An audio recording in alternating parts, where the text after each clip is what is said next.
Prince Leif was meant to inherit the throne when his father died, but his stepmother Ingrid had other plans for her own son.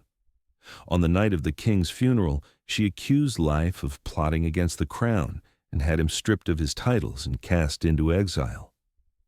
What Ingrid didn't know was that she had just created the most dangerous enemy in the known world.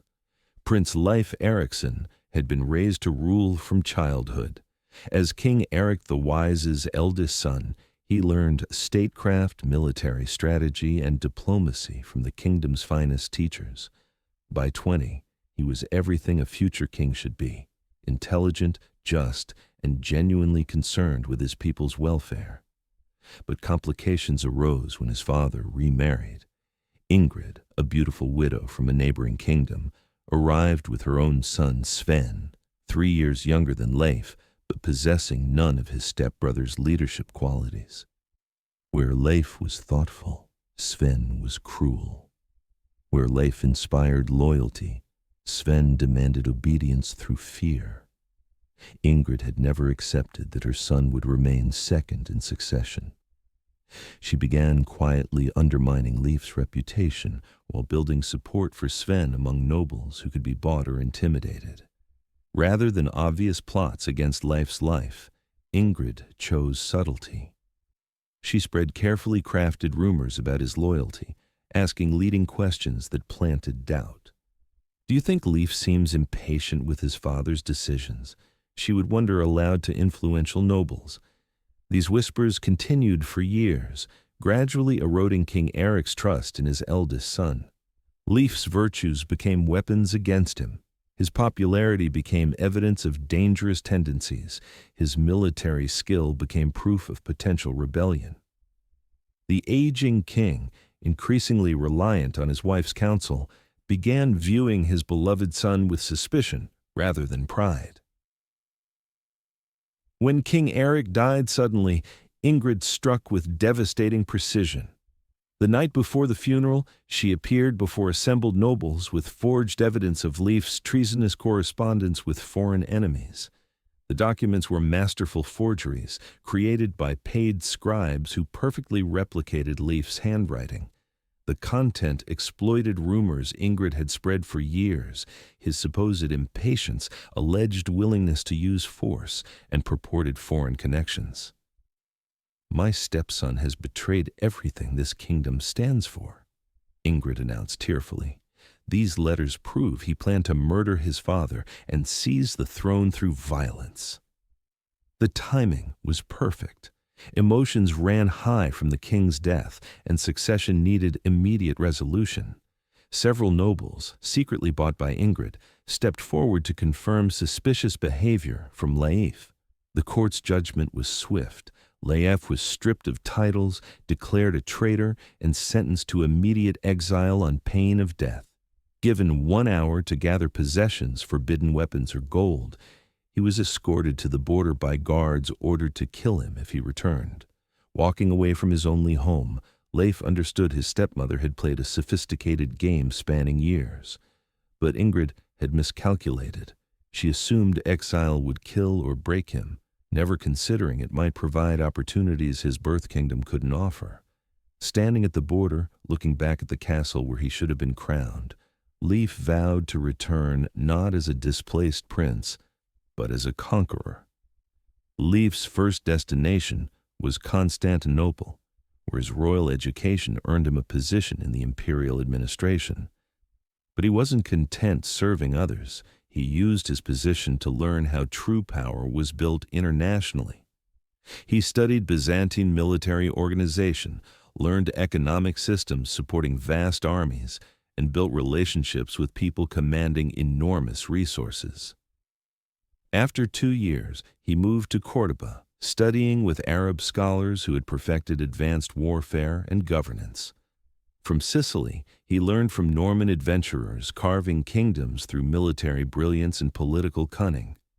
Each destination added capabilities while providing opportunities to build alliances with powerful people who had reasons to support ambitious projects.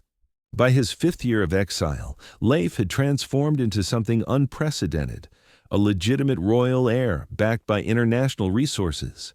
His network spanned continents, including Byzantine generals, Arab merchants, and Norman commanders.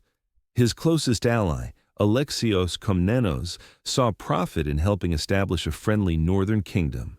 Ibn Battuta offered financing for favorable trading agreements. Robert Guiscard provided military advisors and siege specialists.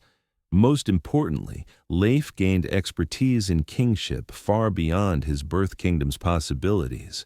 Sustainable institutions, complex economies, and loyalty through competence rather than inherited authority. After 10 years, Leif assembled his reclamation force. This wasn't simple mercenary hiring, but complex coordination of an international expedition involving thousands of soldiers across hostile territory. The army gathering in Byzantine ports was unprecedented. Heavy cavalry with latest tactics, Arab siege specialists, Norman knights with superior equipment, and hardened Slavic infantry. The real advantage was organizational sophistication, allowing diverse forces to function as unified armies. His intelligence network provided detailed homeland information impossible through traditional spying. He knew which nobles remained loyal to his family, which supported his stepmother, and which could be turned through right incentives. When Leif's fleet appeared after 15 years, it represented unprecedented northern warfare. Advanced ships equipped with Greek fire, professional crews, disciplined foreign soldiers in unfamiliar armor carrying exotic weapons. Queen Ingrid initially dismissed it as minor foreign raiding, but scout reports of the army's size, equipment, and professionalism revealed this wasn't a problem normal defenses could solve. The force was larger, better equipped, and more expertly commanded than anything she could field. More terrifyingly, this wasn't just military conquest, but legitimacy crisis threatening her rule's foundations. Leif claimed rights never legally forfeited, exposing the accusations justifying his exile as fabrications. The final confrontation occurred in the Great Hall, where Leif had been stripped of titles 15 years earlier. Many nobles who condemned him then were present for his return, though their positions had changed dramatically. "You stole my birthright through lies and forgery," Leif declared, with authority gained commanding armies and negotiating with emperors. "You turned my father against me through poison whispers. You sent me into exile expecting me to die forgotten. But you made one mistake," Leif continued with cold satisfaction. "You assumed exile would weaken me. Instead, it gave me knowledge no comfortable prince could possess, how real power is earned, maintained, and used." Ingrid responded desperately. "You return as foreign conqueror, not legitimate king." "Then let the kingdom choose," Leif replied confidently. "Let them decide between a usurper maintaining power through fear and corruption or a king offering competent governance backed by international support and genuine legitimacy." The choice overwhelmed in Leif's favor. Nobles abandoned Ingrid, understanding resistance was hopeless. Common people, tired of oppressive taxation and arbitrary justice, welcomed rule by someone proven through achievement rather than inheritance. Sven was offered exile rather than execution, mercy demonstrating Leif's growth from the hot-blooded prince who might have demanded vengeance. Ingrid was tried publicly for treason, forgery, and usurpation. The real transformation wasn't punishing the guilty, but establishing a new kingdom reflecting everything Leif learned during exile. He introduced Byzantine administrative innovations, Arab economic policies, and Norman military reforms. The resulting kingdom was stronger, more prosperous, and more just than his father ever achieved. International alliances providing his return continued offering trade, military, and diplomatic advantages, elevating the entire realm.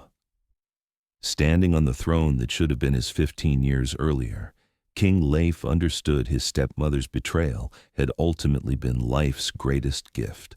Without exile, he would have been competent but conventional. With it, he became something far more valuable, a king who earned his crown through genuine merit and international respect.